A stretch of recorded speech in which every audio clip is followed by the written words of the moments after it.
So I wanted to go over this book a little bit. It's called Kinesic Magic. I've been saying kinetic forever, okay? It's kinesic magic. And I kind of just want to go through this, and maybe it'll turn into a reading, but I'm really excited. Channeling energy with postures and gestures. There are many hand motions that can be made, and there are many postures that you can sit in and stand in, and to create the atmosphere and bring in the energy that you seek.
So it's really getting into the beginning works of everything.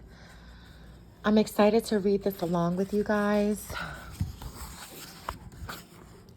Not sure if I'm going to be reading it out loud, but this right here, this first paragraph right here seems amazing, and I want to get into this, and I want to talk about this.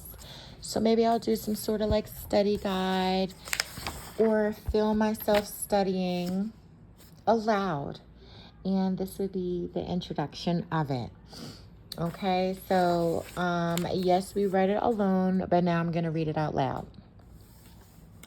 This book contains a complete system of practical Western magic that has been stripped to its bare essentials, divested of the unnecessary trappings of the grimoires, arcane schools, and esoteric traditions that have grown up over the centuries. It requires no ritual temple, no special robes or jewelry, no instruments, furniture, tools, or materials of any kind. It can be performed using only your hands, your body, and your mind. It can be worked anywhere, at any time, and once you learn it, nobody will ever be able to take it away from you or prevent you from using it, because it will be a part of you. Kinesic magic may be thought of as the magic of the empty hand. If you were stripped, confined to a prison cell without light, and chained to a wall, you could still work this system of magic without any loss of its potency, because you need nothing but your own body to work it. I've been teaching and writing about all forms of Western occultism for over 3 decades, and I've noticed that students of magic, especially beginners, are intimidated by 2 things. One is the complexity of traditional systems, both ancient and modern, which require a knowledge of many obscure disciplines, among them astrology, alchemy, numerology, geomancy, the tarot, and the Kabbalah. New students are bewildered. And that's just going to go into it. They know where to begin to study and feel overwhelmed, but by the sheer volume of information they are required to absorb. And that's going to get super deep, you guys. And we're going to continue on with this. I kind of like this, reading little by little, and then we can talk about it little by little. So comment down below. Look, it's going to get so deep. Look at that. 614, Aquarius, the water bearer, 190. Let's take a look at that really quickly. Let's see what they're talking about.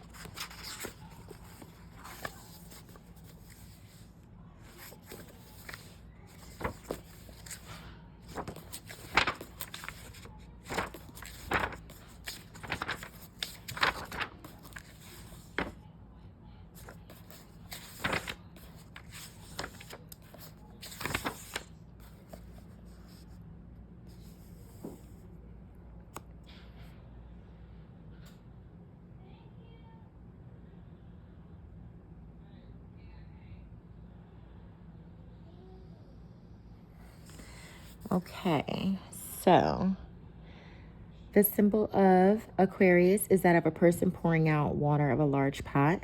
This may seem odd for an air sign, but the water represents emotions. The figure is emptying out his emotions or purging himself of his passions. Water also represents cleansing, and by pouring out his water, the figure is cleansing himself of irrational impulses. This is the most rational and the most intellectual of all the signs.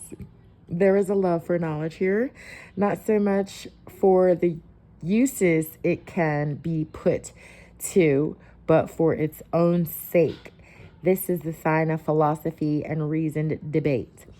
Because air is naturally expansive, even when fixed into place. For example, when it fills a balloon.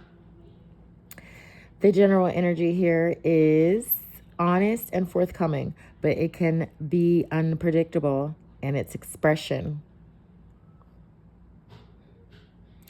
This sign can be used in works connected with teaching, philosophy, ensuring fairness in debates and intellectual contests, schoolworks and studies, or when seeking a position of trust or authority.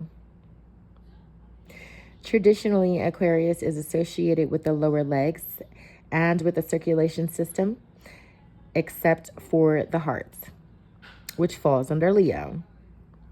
The circulatory system was probably linked to this sign because problems with circulation often show up as swelling of the lower legs.